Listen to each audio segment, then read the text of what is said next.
Bilang sabat sa Regional Development Plan sa diin turismo para sa bilog ng Western Visayas ang ginatutukan, si Gobernador Rodora Cadjao kaupod ang staff kang Provincial Tourism Office ang naglibot sa norte nga bahin kang probinsya sa diin ini ang pinakamalapit sa karon nga ginadugok nga isla kang Boracay. Suno kay Gobernador Rodora Cadjao, sa meeting kang mga gobernador sa Regional Development Council, makadubli sa tuig 2016 ang kadamuon kang mga turista nga mag-aabot sa Boracay sa pagbukas kang isla sa mga cruise ship, rason nga ginapaabot ng probinsya magabenepisyo man sa amo nga volume kang tourist arrival malapit sa norte nga bahin kang Antique. Personal nga ginbisitahan ni Gobernador Cadjao ang mga tourist spot sa Pandan kag Tibiao.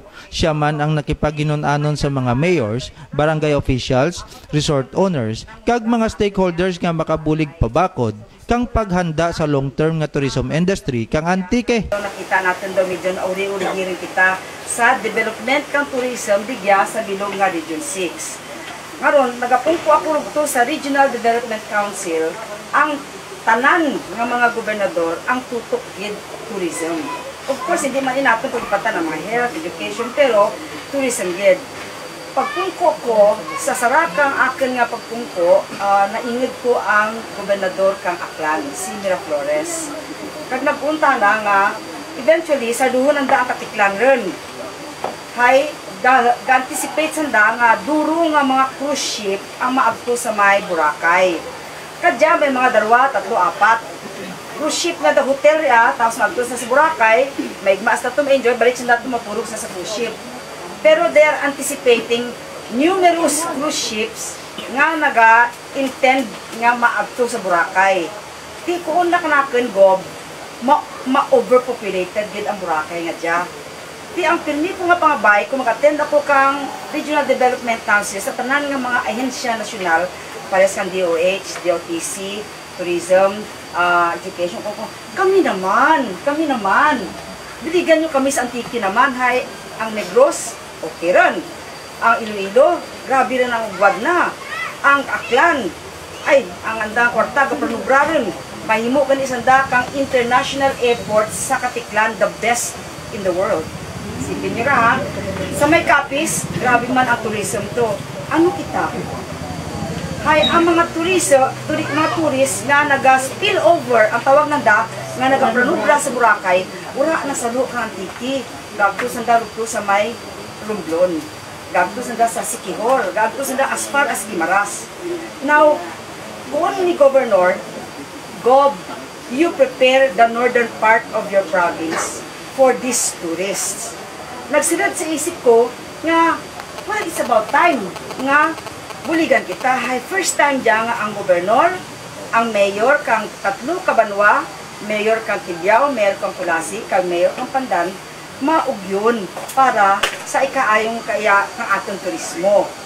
For the past Ginkalipay naman ni Mayor Jonathan Tan kang Pandan ang agresibo nga tikang ni Gobernador Cadjao. Suno kay Mayor Tan, first time ini nga natabo sa malawig nga tinuig sa probinsya nga ang gobyerno nagtutok sa turismo. Governor Rabel, kaibigan natin. Pero it comes in tourism, he never supported tourism of Antique. Aminin natin yun. No? Kaya nga lahat ng ginagawa namin sa LMP, kahit nag-aabono kami dyan para lang matuloy yung mga dapat ituloy. Pero ngayon, we are happy. Palakpakan natin si Governor Cadjao sa tulong niya.